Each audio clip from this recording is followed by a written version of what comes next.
नमस्कार छात्रों। आज दिनांक 17 जून 2021 वार गुरुवार में आज की क्लास जो अधिगम के आकलन के संदर्भ में द्वितीय अनिवार्य प्रश्न पत्र के संदर्भ में चल रही थी, उसी क्लास को निरंतरता करते हुए आज नए प्रकरण में उपचारात्मक शिक्षण यानी रिमाइंडर टीचिंग में मूलभूत बात वह है जिसमें छात्रों की समस्याओं को पता लगाकर यानी कि निदानात्मक जो शिक्षण या निदानात्मक प्रशिक्षण या परीक्षण के पश्चात की जो आगे की कड़ी है, उस कड़ी का नाम है रिमाइंडर टीचिंग यानी कि उपचारात्मक शिक्षण। उपचारात्मक प्रक्रिया या शिक्षण के संदर्भ में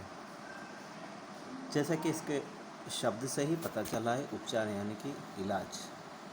यानी कि सुधार, यानी कि बालक की जो शिक्षण संबंधी या शारीरिक या सामाजिक हर तरीके की जो समस्याएं हैं,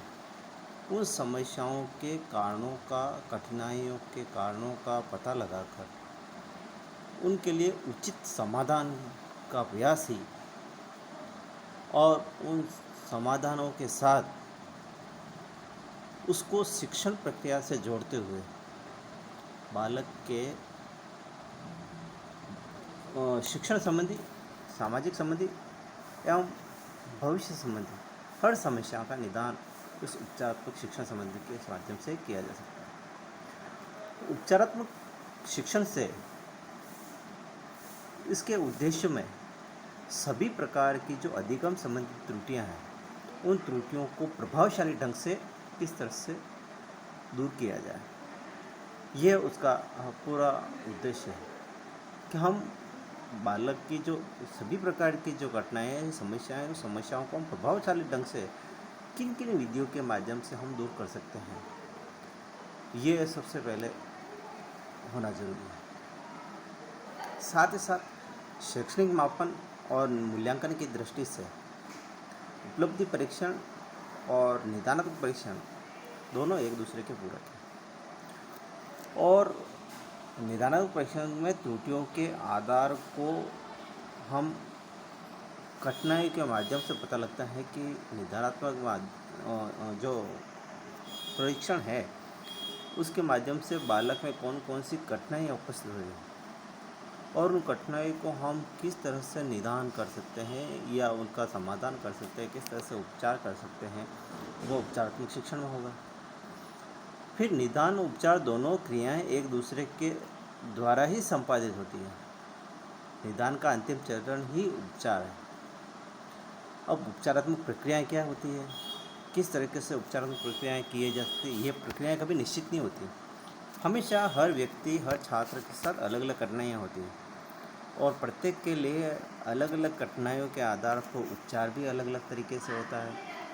और उसी के आधार पर उसकी कठिनाइयों को दूर करते करते उसके उपचार के साथ साथ उसकी कठिनाइयों, उनकी समस्याओं का समाधान भी किया जा सकता है। और अन्य परिस्थितियों में उसकी अभिप्रेरणा, मोटिवेशन, पुनर्बलन, भावनात्मक प्रेरणा, सभी तरीके की सामाजिक कठिनाइयाँ,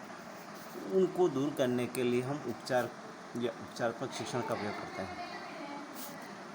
अब मूलभूत बात आती है कि कठिनाइयों की प्रकृति और उसके कारणों को ध्यान में रखकर हम विशिष्ट प्रकार की उपचारात्मक प्रक्रियाएं करते हैं। उपचारात्मक शिक्षण हेतु व्यक्तिगत और सामूहिक प्रक्रियाओं का भी प्रयोग किया जाता है। उपचारात्मक शिक्षण में अनेक प्रक्रियाओं के माध्यम से उसके अनेक स्वरूप भी होते हैं, जिसमें अनुवर्ग शिक्षण भी होता है, यानी कि ट्यूटोरियल वाला। ट्यूटोरियल जो शिक्षण होता है वो मैं आगे की कड़ी में सिखाता हूँ या समझाता हूँ आपको। उपचार प्रक्रिया के 4 प्रकार होते हैं। पहला है अनुवर्ग शिक्षण यानी ट्यूटोरियल, दूसरा है स्वामित्व शिक्षण, तीसरा है साखी अभिक्रमित और चौथा है समायोजित प्रविधियाँ।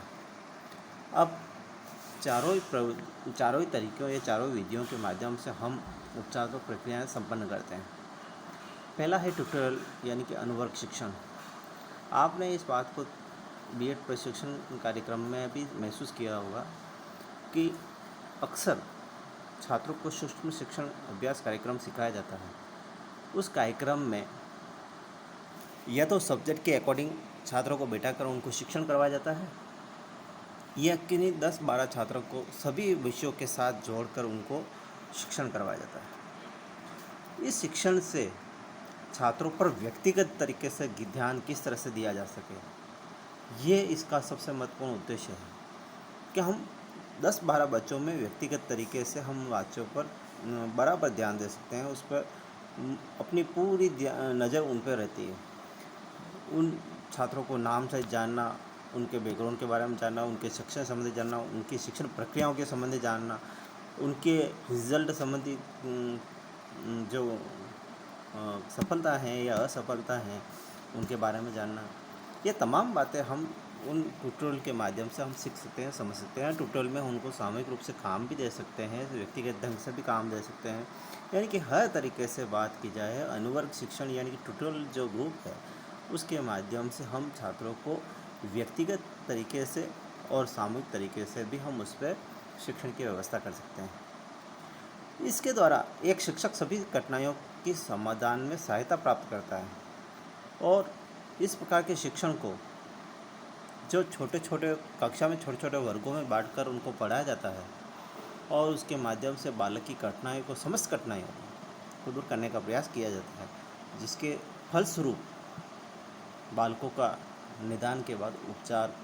संभव तरीके से किया जा सके। फिर दूसरा आता है स्वामित्व के आधार पर। अब स्वामित्व के आधार पर जो शिक्षण हो रहा है उसमें सामान्य कक्षा शिक्षण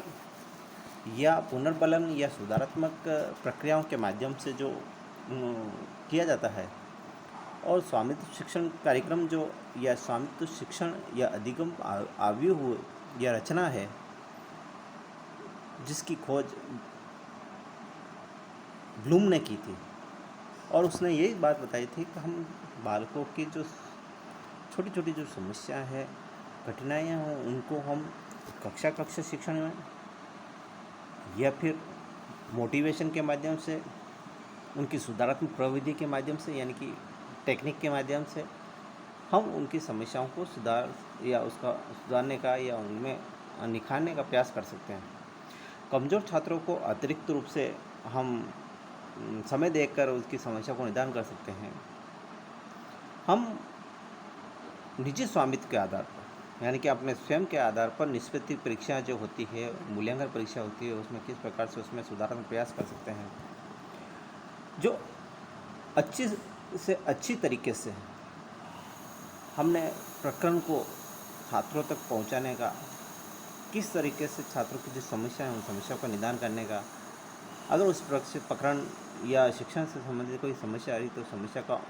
ऑन द स्पॉट यानी कि उसी समय उसका निदान कर सकें। छात्रों की जो सीखने की जो क्षमता है, क्षमता में वृद्धि करना, साथ ही साथ छात्रों को सीखने के बाद अगर कुछ में सकारात्मक प्रभाव आ रहा तो उसको उचित पुनर्बलन देना, मोटिवेशन देने का कार्य भी उसमें किया जा सकता है। सुधारात्मक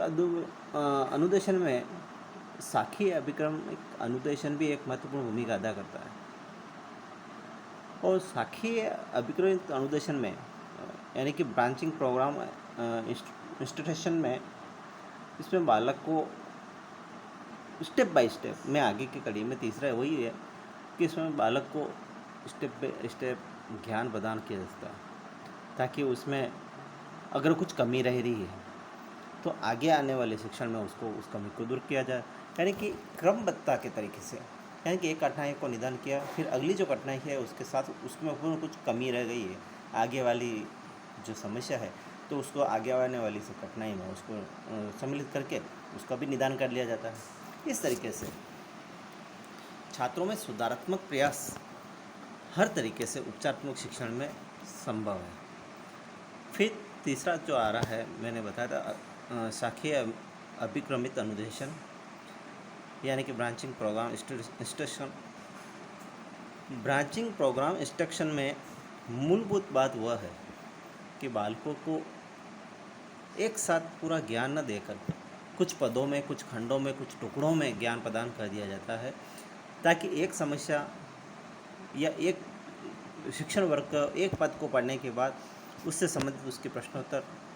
जानने के बाद उन प्रश्नोत्तर में उसको सीखने समझने में याद करने में कोई त्रुटि रह रही तो उस त्रुटि को साथ में लिपिबद्ध करके आगे आने वाले पद में उसको पढ़ाते समय उस त्रुटि को दूर करने का प्रयास किया जाता है। यानी कि खंडों के आधार पर एक खंड को पूरा करते हुए दूसरे खंड में दूसरा खंड को पूरा करते तीसरे खंड में इस तरीके से खंड को शिक्षण समझाना पढ़ाना, फिर उसके संबंधित मूल्यांकन करना, फिर पढ़ाना समझाना मूल्यांकन करना, पढ़ाना समझाना मूल्यांकन करना, साथ साथ उपचारात्मक प्रयास भी करना। इस तरीके से शिक्षक साथ साथ निदानात्मक तो कार्य करते ही है, लेकिन उपचारात्मक प्रक्रियाएं भी साथ साथ करता जाता है। इस तरीके से मूल्यांकन की जो प्रक्रिया में है, जो उपलब्धि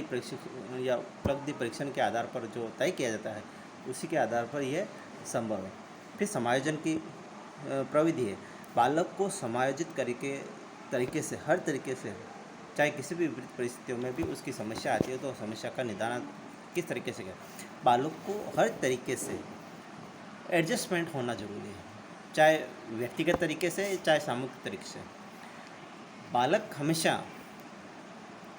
क्षेत्र परिस्थिति के अनुसार या परिस्थितियों के अनुसार ही वो ढलना चाहे, ये संभव नहीं हो सकता है। उसकी कोई परिस्थितियाँ विपरीत तरीके से हो, कोई पारिवारिक वातावरण हो, कलह हो, कुछ भी हो, तो उसमें उस वातावरण में समायोजन कर पा रहा है कि नहीं आ रहा है, वो शिक्षण से जुड़ पा रहा है नहीं जुड़ पा रहा है। तो ये तमाम प्रक्रिया उसकी आवश्यकता है, उसकी योग्यता है, उसके कौशल है, उसके अवबोध है, या उसकी जो समस्या है उन समस्याओं को ध्यान रखते हुए एक उपचारात्मक निदानात्मक प्रयास किया जा सकता है जो उसके उपलब्धि परीक्षण में साबित हो। इस तरीके से बालक को उपलब्धि परीक्षण में समय समय पर उसको जो त्रुटियां हैं उन त्रुटियों को दूर करते हुए उसकी कठिनाइयों का पता लगाते हुए उसका निदान करना चरम शिक्षण व्यक्तिगत और सामूहिक तरीके से दोनों तरह से किया जा सकता है। साथ ही साथ प्रत्येक छात्रों की व्यक्ति की विभिन्नता के आधार पर उसको समूह बनाकर भी उसको शिक्षण करवाया जा सकता है ताकि वो अपने आप को अकेला न समझे। साथ ही साथ लघु पदों में विभक्त करके आवश्यकता अनुसार शिक्षण करवाना, यह बात मैंने बताई दी। कक्षा में सभी छात्रों को त्रुटियों और कमजोरियों का निदान करके उनको यथासंभव जो भी समस्या है उस समस्या का उचित तरीके से उसका निदान किया जाए। छात्रों को मोटिवेशन, पुनर्बलन, जो अभिप्रेरणा है या पुनर्बलन है या उसको भावनात्मक मोटिवेशन है, हर तरीके से इमोशनल मोटिवेशन के माध्यम से भी उसको उपचारात्मक शिक्षण प्रयास करते हुए उसको आगे आने के लिए, आगे आने वाली समस्याओं को निदान या उनको लड़ने के लिए तत्पर किया जा सके। तो छात्रों, आज के प्रकरण के साथ इतना ही।